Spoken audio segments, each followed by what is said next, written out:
ఓం కృష్ణం కమలపత్రాక్షం పుణ్యశ్రవణకీర్తనం వాసుదేవం జగద్యోనిం నౌమి నారాయణం హరిం. ఓం శ్రీకృష్ణ పరబ్రహ్మణే నమః. భగవద్గీత త్రయోదశోధ్యాయము క్షేత్రజ్ఞ విభాగ యోగం. మరి పరమాత్ముడైనటువంటి ఆ శ్రీకృష్ణుడు అర్జునుడికి చెప్తూ ఉన్నాడన్నమాట. ఏమంటున్నా అంటే, అన్నింటినీ తెలుసుకునేది ఒకటే చైతన్యం. చైతన్యం చూస్తుండబట్టే వైవిధ్యం ఉన్నదని గ్రహించడం కోటే వైవిధ్యం నుండి విముక్తి. అంటే ఆ చైతన్యం అనేది చూస్తూ ఉండబట్టే వైవిధ్యం ఉన్నదని మనం గ్రహిస్తున్నాము. ఆ విధంగా గ్రహించడం వల్లే వైవిధ్యం నుండి మనకు విముక్తి కలుగుతుంది అన్నాడు. తర్వాతి శ్లోకం ఏంటంటే, అనాదిత్వాన్ నిర్గుణత్వాత్ పరమాత్మాయమవ్యయ శరీరస్థోపి కౌంతేయ న కరోతి న లిప్యతే. కౌంతేయ అంటున్నాడు, ఓ కుంతీదేవి కుమారా అర్జున, అనాదిత్వాత్ ఆది లేనందువలన అన్నమాట. నిర్గుణత్వాత్ అంటే గుణాలు లేనందువల్ల ఈ అయం పరమాత్మ, ఈ పరమాత్మనికి ఆది లేదు, గుణాలు కూడా లేవు. అందువల్ల ఇతడు ఆది ఉంటే పుట్టుక తెలిస్తే మరణం ఉంటుంది, గుణాలుంటే గుణాలు నశిస్తాయి.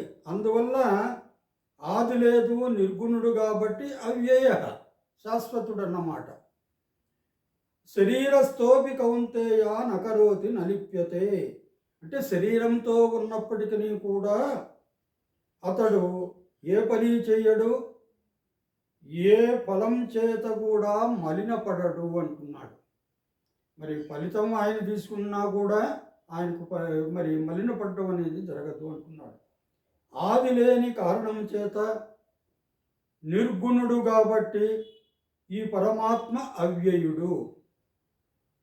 కౌంతేయ శరీరంతో ఉన్నా అతడు కర్మ చెయ్యడు, ఆ కర్మఫలంతో మలినపడడు. ఎందుకంటే కర్మఫలం నాకే కావాలి అని పరమాత్మ అంటున్నాడు కదా. అందువల్ల కర్మణ్యేవాధికారస్తే మా ఫలేషు కదాచన మా కర్మ ఫలహేతుర్భూ మాతే సంగోస్వ కర్మని అన్నాడు. కాబట్టి ఆ కర్మఫలం భగవంతునికి అర్పించమంటున్నాడు. కానీ నేను తీసుకుంటున్నాను కదా, నాకు మాలిన్యం అంటదు అంటున్నాడు కూడా. మళ్ళా ప్రపంచం కాలబద్ధమై నడుస్తుంది, అందులో పుట్టిన వాటన్నిటికీ ఆది ఉంటుంది. ప్రపంచమంతా కూడా కాలానుగుణంగా నడుస్తూ ఉంటుందన్నమాట. కాలానుగుణంగా నడిచేటటువంటి ప్రపంచంలో ఎవరైనా పుడితే ఆ పుట్టిన వాళ్ళందరికీ కూడా ఆది ఉంటుంది. పలానా సంవత్సరంలో వాడు పుట్టాడు, పలానా వాళ్ళు అతని తల్లిదండ్రులు అని చెబుతారు. గుణాలు ఉంటాయి, వాడు మంచివాడు చెడ్డవాడు అని కూడా. గుణాలు ఎప్పుడు మారుతూ ఉంటాయన్నమాట. ఉన్నా కూడా మరి కాస్త చెడ్డ గుణం అనేది మంచి గుణంగా మారవచ్చు అట్లా. కాబట్టి ఆ వస్తువులు నిరంతరం మార్పు చెందుతుంటాయి. ఇందు చిన్నోడుగా పుడతాడు, పెద్దోడు అవుతాడు, ఏదో దుర్గుణుడుగా పుట్టినా మంచివాడుగా కావచ్చు, ఆయన మార్పు చెందుతూ ఉంటాయన్నమాట. పరమాత్మ ప్రపంచానికి ముందే ఉన్నాడు. ఈ ప్రపంచం పుట్టక ముందే పరమాత్మ ఉన్నాడు. కాలం ఆయన నుండి పుట్టిందే, అందుచేత అనాది ఆయనకి, అందువల్లే గుణాలు లేవు అన్నాడు. గుణాలు లేకపోతే మార్పులు లేవు. కాబట్టి ఆయన అవ్యయుడు అంటే వ్యయము కానటువంటి వాడు, అంటే మరణము లేనటువంటి వాడు, శాశ్వతుడు అని. కర్మ చెయ్యాలి అంటే కదలాలి, ఏదో ఒక మార్పు రావాలి. కర్మ చేసినప్పుడల్లా ఏదో మాలిన్యం అంటుకుంటుంది. మార్పులు లేక అవ్యయుడైన వాడు కదలడు, కర్మ చెయ్యడు, మలిన పడడు అని ఈ విధంగా చెప్పాడు. తర్వాతి శ్లోకం ఏంటంటే, యథా సర్వగతం సౌక్ష్మ్యాత్ ఆకాశం నోపలిప్యతే సర్వత్రావస్థితో దేహే తథాత్మ ఆత్మానోపలిప్యతే యథా సర్వగతం సౌక్ష్మ్యాత్ ఆకాశం నోపలిప్యతే. ఆకాశం అంతా కూడా వ్యాపించి ఉంటుంది, కాకపోతే అది సూక్ష్మమైనటువంటిది అన్నమాట. అందువల్ల నోపలిప్యతే, మలినానికి గురి కాదు, అంటే మలినపడదు, మాలిన్యం ఆకాశానికి అంటుకోదు. సర్వత్రావస్థితో దేహే, అదేవిధంగా శరీరంలో అన్ని చోట్ల ఉండేటటువంటి ఆత్మకు కూడా మరి నోపలిప్యతే అంటున్నాడు, మలినపడదు, ఆత్మ కూడా మరి మలినపడదు అంటున్నాడు. ఏ విధంగా అంతా వ్యాపించి ఉన్నటువంటి ఆకాశం చిన్నదో సూక్ష్మంగా ఉన్నందువల్ల మలినపడదో, మరి అదేవిధంగా దేహం అంతా కూడా వ్యాపించి ఉన్నటువంటి ఆత్మ చిన్నది కాబట్టి ఆ ఆత్మకు కూడా మాలిన్యం అంటదు అంటూ ఉన్నాడు. ఆత్మ కర్మలు చేయనందువల్ల అమాలిన్యము అన్నమాట. ఆత్మ కర్మలు శరీరమే కర్మలు చేస్తుంది, కర్మలు చేయకపోవడం వల్ల అమాలిన్యం అన్నమాట. మాలిన్యం అంటనటువంటిది ఆత్మ. మరి అంటకపోవచ్చు, కానీ దేహం ఎన్నో కర్మలు చేసి మలినపడుతోంది కదా.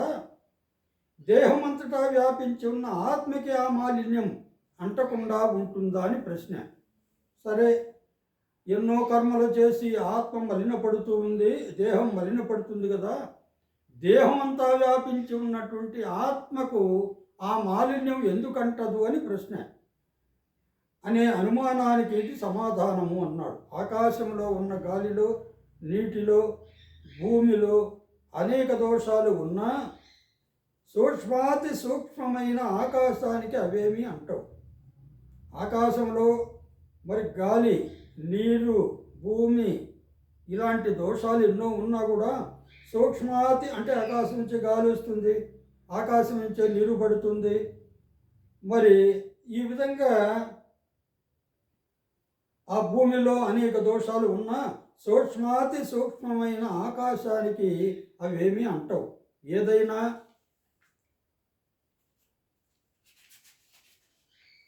హత్య జరిగిన నేల రక్తపు మరకలతో పాడుకోవచ్చు, గాలిలో ఆ వాసన వ్యాపించవచ్చు, ఆకాశానికి ఏది అంటదు. వాని సూక్ష్మత్వ కారణంగా అది స్వచ్ఛంగా ఉంటుందన్నమాట. ఆ ఆకాశం సూక్ష్మమైంది కాబట్టి దాని యొక్క సూక్ష్మత్వ కారణంగా అది స్వచ్ఛంగా ఉంటుంది. అలాగే ఆత్మ కూడా సూక్ష్మమైనందువల్ల దేహ కర్మల వల్ల తాకబడదు అంటున్నాడు. ఇంకా చెప్తున్నాడు, యథా ప్రకాశయత్యేక కృత్స్నం లోకమిమం రవి క్షేత్రం క్షేత్రీ తథా కృత్స్నం ప్రకాశయతి భారత. భారత అంటున్నాడు, సంబోధిస్తున్నాడు. ఓ అర్జున, యథా ఏ విధంగా రవి ఏకః కృత్స్నం లోకం ప్రకాశయతి, సూర్యుడు ఒక్కడే ఒంటరిగా ఉన్నా కూడా కృత్స్నం లోకం ఇమం ప్రకాశయతి, సమస్త లోకాన్ని ప్రకాశింపజేస్తాడనమాట. రవి సూర్యుడు ఒక్కడే అయినా కూడా సమస్త జగత్తును ప్రకాశింపజేస్తాడు. క్షేత్రం క్షేత్రి తథా కృత్స్నం ప్రకాశయతి భారత. తథా అదేవిధంగా క్షేత్రి, ఆ క్షేత్రంలో ఉన్నటువంటి వాడు కృత్స్నం క్షేత్రం, ఆ క్షేత్రాన్నంతటిని కూడా ప్రకాశయతి మరి వెలిగింపజేస్తాడు, ప్రకాశింపజేస్తాడు అంటున్నాడు. ఎలాగైతే సూర్యుడు ఒక్కడే ఈ యావత్తు లోకాన్ని ప్రకాశింపచేస్తాడో అలాగే అర్జున ఈ యావత్తు క్షేత్రాన్ని ధరించినటువంటి ఒక్కడే ప్రకాశింపచేస్తాడు. కాస్త వివరణ చెప్తున్నాడు. సూర్యుడు ఒక్కడే వేలాది ఇళ్లలోనూ స్థలాలలోనూ వెలుగునిస్తున్నాడు. ఎక్కడెక్కడ స్వచ్ఛమైన స్థానాలుంటే అక్కడక్కడ తన ప్రతిబింబాన్ని చూపిస్తాడన్నమాట. వెలుగునివ్వడమే కాకుండా స్వచ్ఛమైనటువంటి స్థానాలు ఎక్కడుంటే అక్కడ తన యొక్క ప్రతిబింబాన్ని చూపెడతాడు. ఒక మంచి మార్పులు కలిగినటువంటి ఇంట్లో ఆ సూర్యకిరణాలు పడ్డాయనుకోండి, ఆ మార్పుల పైన సూర్యుని యొక్క ప్రతిబింబం కనపడుతుంది, అద్దంలో కనపడుతుంది. మరి ఈ విధంగా గోడలు బాగా నునుపుగా ఉన్నాయనుకోండి, ఆ నునుపైనటువంటి గోడల్లో కూడా సూర్య ప్రతిబింబం కనపడుతుంది అన్నమాట. అందుకని చెప్పండి, ఎక్కడెక్కడ స్వచ్ఛమైన స్థానాలు ఉంటే అక్కడక్కడ తన ప్రతిబింబాన్ని చూపిస్తాడు. అలాగే స్థూల సూక్ష్మ శరీరాలనే అన్ని క్షేత్రాలలో తన ప్రతిబింబాన్ని ప్రవేశపెట్టి యావత్తు క్షేత్రాన్ని వెలిగించేవాడు, చూచేవాడు, తెలుసుకునేవాడు ఒక్కడే భగవంతుడు అన్నమాట. అంటే తన ప్రతిబింబాన్ని ప్రవేశపెడతాడు, యావత్తు క్షేత్రాన్ని వెలిగిస్తాడు, అంటే కాంతివంతం చేస్తాడు, చూస్తాడు, తెలుసుకుంటాడు. మరి ఇన్ని చేసేవాడు భగవంతుడు ఒక్కడే. ఆయన క్షేత్రి, అంటే క్షేత్రానికి అధిపతి. క్షేత్రజ్ఞయోరేవం అంతరం జ్ఞానచక్షుషాం భూత ప్రకృతి మోక్షంచ ఏ విదుర్యాంతి తే పరం. ఏమంటున్నాడు? ఏవం ఈ విధంగా అంటున్నాడు. ఇప్పుడు చెప్పినట్లుగా క్షేత్రజ్ఞయో, క్షేత్రము క్షేత్రజ్ఞుడు ఈ రెంటి అంతరం వేదాన్ని, భూత ప్రకృతి మోక్షంచ భూత ప్రకృతిని అవిద్య నుండి మోక్షం పొందే పద్ధతిని జ్ఞానచక్షుష జ్ఞాననేత్రంతో ఎవరు తెలుసుకుంటారో, ఏ విధువు ఎవరైతే తెలుసుకుంటారో తే వారు పరం యాంతి అన్నమాట. పరమైనటువంటి ఆ బ్రహ్మాన్ని పొందుతారు, చేరుకుంటారు అని అన్నాడు. ఈ ప్రకారంగా క్షేత్రజ్ఞుల వేదాన్ని, భూత ప్రకృతి నుండి మోక్షం పొందే పద్ధతిని జ్ఞాన దృష్టితో ఎవరు తెలుసుకుంటారో వాళ్ళు పరమపదాన్ని చేరుకుంటారు అన్నాడు. క్షేత్రజ్ఞుల సంయోగం కారణ శరీర స్థాయి నుండి వస్తుందని గ్రహించి జ్ఞాన దృష్టితో ఆ రెంటిని విడదీసి చూచే పద్ధతిని తెలుసుకోవడమే మోక్షానికి దారి తీస్తుంది. ప్రకృతితో సంయోగం భ్రాంతి వల్ల వచ్చింది, జ్ఞానంతో పోతుంది. మరి త్రయోదశోధ్యాయ అన్నాడు కదా. త్రయోదశ అంటే దృష్టార్థాలని తరించిపోయే పద్ధతి అన్నమాట. ఇది అధ్యయనం చేయబడింది. మార్పులు, చేర్పులు, కూర్పులు ప్రకృతిపరమైనవని, తనవి కావని తెలుసుకోవడంతోనే మోక్షం పొందేటటువంటి పద్ధతి ఇది అని మనం తెలుసుకోవచ్చు. హరి ఓం తత్సత్.